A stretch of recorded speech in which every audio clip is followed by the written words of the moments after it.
ঈদে চট্টগ্রামে র্যাব ৭-এর কড়া নিরাপত্তা, টহল ও নজরদারি জোরদার। পবিত্র ঈদ উল ফিতর উপলক্ষে চট্টগ্রাম নগরী ও আশপাশের গুরুত্বপূর্ণ এলাকায় নিরাপত্তা জোরদার করেছে র্যাব ৭।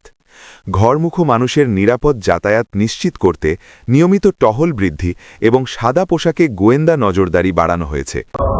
ঈদ উল ফিতর উপলক্ষে র্যাপিড অ্যাকশন ব্যাটালিয়ন 7 তার দায়িত্বপূর্ণ এলাকায় বিভিন্ন লেয়ারে নিরাপত্তা ব্যবস্থা নিয়েছে। ঈদে মূলত দুই ধরনের থ্রেট থাকে। একটা হচ্ছে ঈদে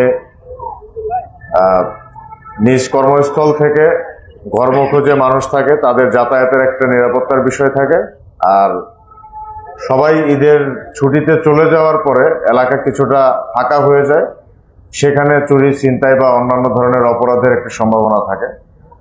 এই বিষয়গুলোকে আমরা বিবেচনায় রেখে র্যাব থেকে যেটা পরিকল্পনা করা হয়েছে, প্রতিদিন এবং প্রতি মুহূর্তে আমাদের দায়িত্বপূর্ণ এলাকায় কমপক্ষে 10টি টহল এবং তার থেকে বেশি টহল থাকবে।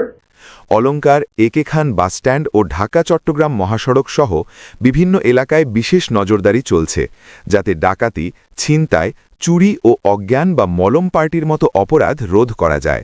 পাশাপাশি অতিরিক্ত ভাড়া আদায় ও টিকিট সিন্ডিকেটের বিরুদ্ধেও ব্যবস্থা নেওয়া হচ্ছে। ঈদে ফাঁকা বাসাবাড়ি ও মার্কেটে নিরাপত্তা নিশ্চিত করতে চেকপোস্ট ও টহল জোরদার করা হয়েছে। ঈদ পরবর্তী সময়েও অপরাধ দমনে এ কার্যক্রম অব্যাহত থাকবে বলে জানিয়েছে।